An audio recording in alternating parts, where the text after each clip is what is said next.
Sin inmunidad parlamentaria, el presidente de la Asamblea Nacional de Venezuela, Juan Guaidó, convocó para mañana una movilización en Caracas, una movilización que iría hasta el Palacio Presidencial de Miraflores en algo que se llama Operación Libertad. Maduro quiere encarcelarlo, o al menos el régimen piensa eso. Mientras tanto, la tensión continúa con nuevos apagones y también con saqueos. Lo vemos en este informe.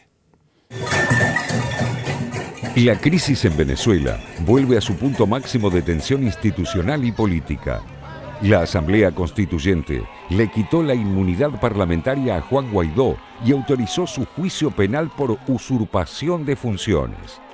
Se ordena remitir copia certificada de la presente decisión al presidente de la Asamblea Nacional Constituyente a los fines del allanamiento a la inmunidad parlamentaria del referido ciudadano Juan Gerardo Antonio Guaidó Márquez.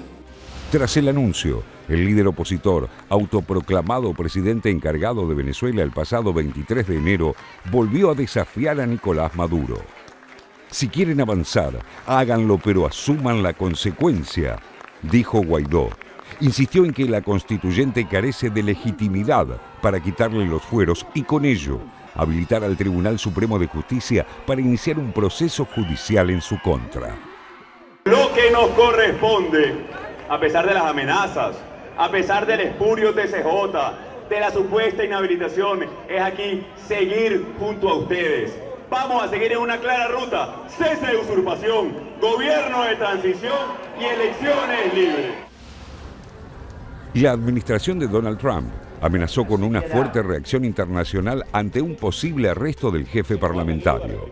Mientras tanto, Washington presiona a Caracas por otras vías, entre ellas con sanciones a PDVSA. En marzo, la petrolera estatal registró su peor marca de producción en los últimos 16 años, según un sondeo de Reuters. El cerco judicial contra Guaidó incluye además la inhabilitación que le impuso la Contraloría para ejercer cargos públicos durante 15 años, la prohibición para salir del país y el bloqueo de cuentas bancarias. A la frágil situación institucional se suman las dificultades económicas que enfrenta la población, agravada por los cortes de energía eléctrica. Desde hace un mes, los apagones mantienen paralizada la actividad, generando millonarias pérdidas. Los equipos del hogar se dañan y lo que es alimento también se daña. Es horrible estos apagones. Tengo ya 3 días sin poder ir a trabajar, entonces ¿cómo es posible que todo el mundo tenga que pagar esta consecuencia?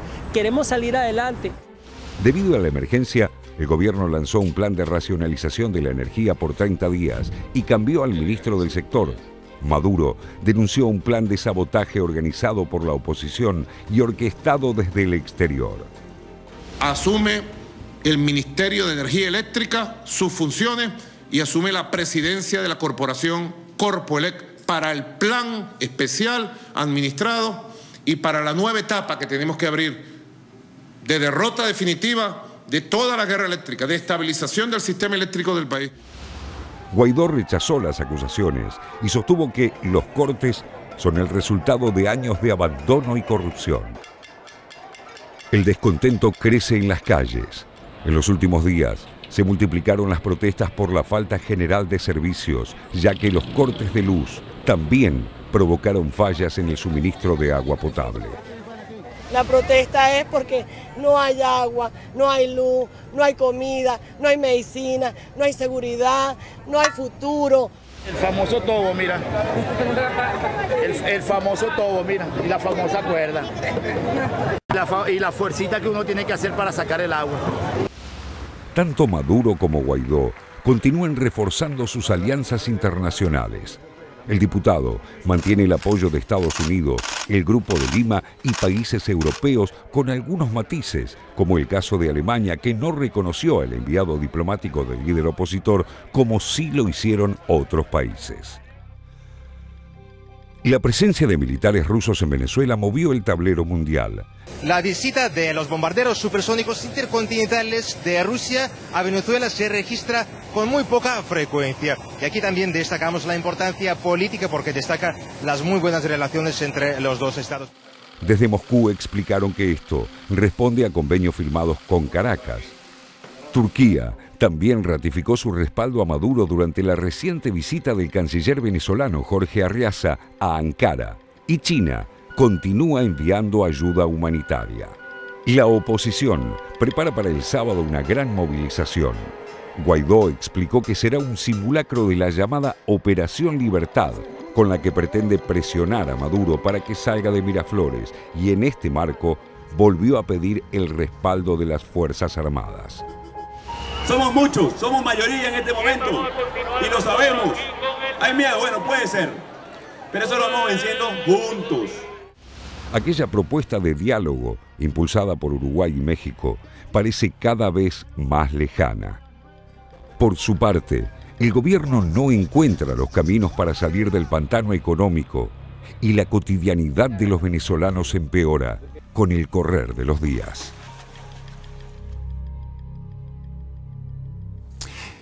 Ese es el punto, es justamente la situación de los venezolanos, que empeora día a día, 3 días sin trabajo, 3 días sin producción, 3 días sin clases, y esto a raíz de los apagones y también de los saqueos. A esa situación se suma, por supuesto, la suspicacia internacional, el arribo de 2 aviones rusos con 99 efectivos, con varias toneladas de elementos que no se sabe qué son ni para qué sirven, la intervención al menos dialéctica de Estados Unidos, intervención militar por ahora no, dicen, pero está ahí latente, ayuda con dólares de parte de Estados Unidos en caso de que caiga el régimen de Maduro. Todo esto se complica, esta es la realidad y se prolonga en el tiempo. Pero vamos a lo que ocurre hoy, los apagones. Hay también versiones cruzadas. Maduro que dice que es un sabotaje de Estados Unidos y de la oposición que dice que esto es producto de la economía venezolana. Y de la inoperancia del Estado, es lo que se está denunciando. Y en el medio también, Jorge, fíjate cómo empiezan a pesar las posiciones internacionales que juegan un partido importante, ¿no? Dentro de este damero en el que se ha convertido Venezuela, porque más allá de las expresiones de Nicolás Maduro, con las últimas horas habló de la primera guerra cibernética a través del apagón o el supuesto atentado eléctrico, también tuvo el apoyo del actual presidente de Cuba, Díaz-Canel, quien lo calificó como un golpe de estado eléctrico, y fundamentalmente de Rusia, que a través de lo que presentó como análisis científicos, dijo que está demostrado que el apagón se produjo desde afuera de las fronteras de Venezuela. Yo creo que acá hay, y ya pasando al plano interno, porque esto habla de los apoyos políticos que tiene el gobierno de Maduro, y en el plano interno se enfrenta esta situación de crisis económica que se ha agravado con el tema del apagón, que el gobierno no logra resolver, evidentemente, y el apoyo que todavía mantiene el gobierno. Evidentemente tiene un apoyo popular que lleva inclusive a confiar en este argumento o este relato que se tiene sobre algunos hechos que suceden. También en esto ahí se cruzan los dos datos, lo externo con lo interno. Hoy Venezuela, con PDVSA casi paralizada, o el gobierno de Venezuela está viviendo fundamentalmente de la ayuda externa, la que le están brindando Rusia y China. Esto me parece que es parte de ese escenario, como vos decías, que se prolonga en una crisis sin a ciencia cierta saber hacia dónde va. La Constitución de Venezuela dice que el Tribunal Superior de Justicia responde a la Asamblea Nacional. La Asamblea Nacional está en desacato para el Tribunal Superior de Justicia desde 2016. Entonces ahora responde a la Asamblea Nacional Constituyente, creada por Maduro como órgano paralelo a la Asamblea Nacional.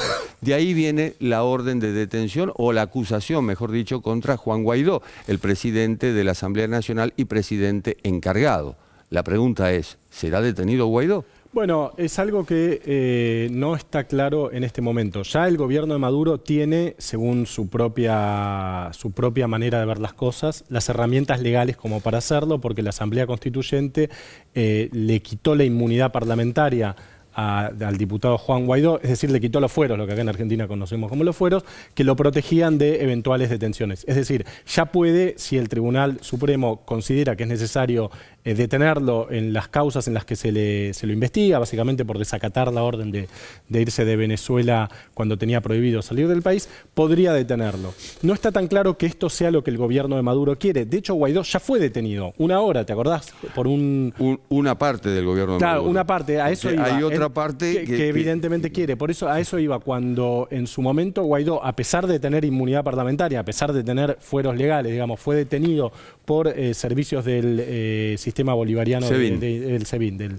sistema bolivariano de inteligencia, Maduro rápidamente salió a decir que había que liberarlo, que iba a investigar a los agentes que lo habían detenido, pero detrás de esto lo que había evidentemente era algún tipo de desaveniencia, de disidencia dentro del propio gobierno acerca de qué hacer con Guaidó. Hay un sector, el sector duro, que es el que lidera Diosdado Cabello, el jefe del ala militar, o en todo caso el civil que tiene más diálogo con los militares de Venezuela, que siempre se entiende que detrás de bambalinas lucha por o disputa por posiciones más duras y más radicales, frente a un Maduro que trata de mediar en los diferentes sectores. Entonces, depende un poco de cómo se vaya dirimiendo esta tensión interna hacia adentro del propio chavismo, que Guaidó termine o no detenido. Desde mi punto de vista, sería una mala decisión, porque me parece que la estrategia de Guaidó de hacerse cargo del poder no está funcionando en términos reales, más allá de cualquier discusión, ¿cierto?, de si es legítima o no legítima,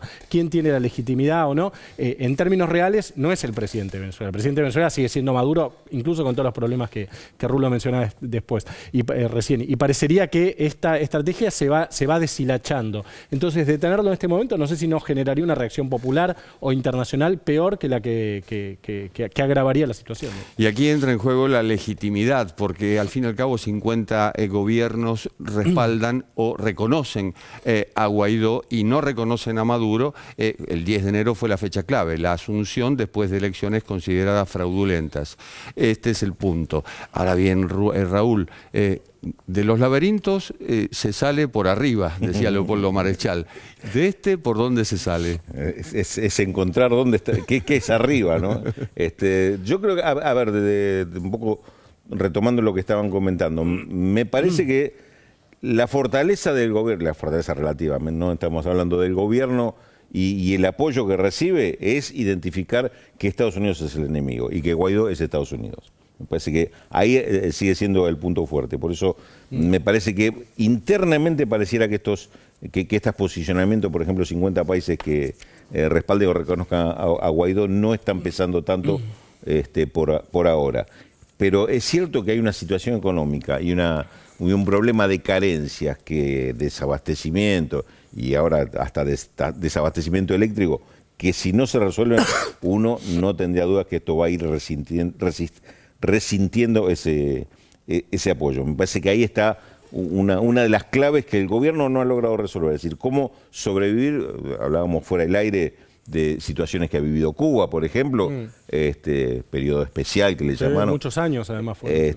Pero el gobierno encontró la forma de resistir y pasar, aunque con penurias, ese proceso.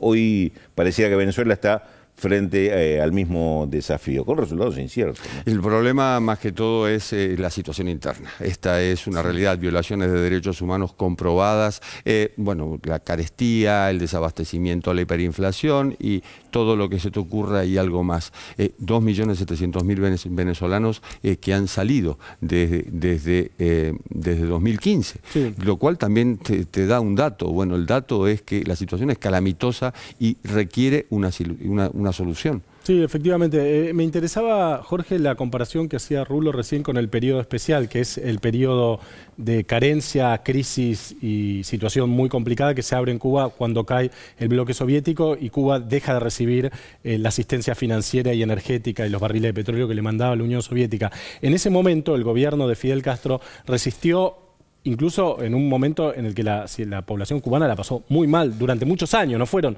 un año o dos, fueron 3, 4, 5 años hasta que empezó a revertirse la situación con la apertura al turismo, con la primera asistencia venezolana a partir de la llegada de Chávez al poder en el 98, el periodo especial empezó en el 91 y se extendió por varios años, con un Estado muy organizado, con una mística muy fuerte que descansaba en el liderazgo de Fidel Castro, más allá de cualquier consideración que uno pueda hacer, y sobre todo con un sistema que con todos sus problemas funcionaba, digamos. El Estado cubano es un Estado que tiene un montón de problemas, que funciona, digamos. Tiene niveles de eficiencia que nunca llegó a alcanzar el Estado venezolano. La pregunta es si en un país mucho más grande que Cuba, que además no es una isla, en Cuba hubo, bueno, la crisis de los balseros, hubo mucha emigración, pero no hubo una emigración de casi 3 millones de personas como en Venezuela, si esto se puede dar de la misma manera en un país que no es una isla como Cuba y que al mismo tiempo vive en un siglo diferente al que vivió en ese momento Cuba. Por eso me parece que hay que ir a mirar un poco el periodo especial para ver cómo resistió en ese momento el gobierno cubano y cómo está resistiendo, encarando el problema el gobierno de Maduro ahora.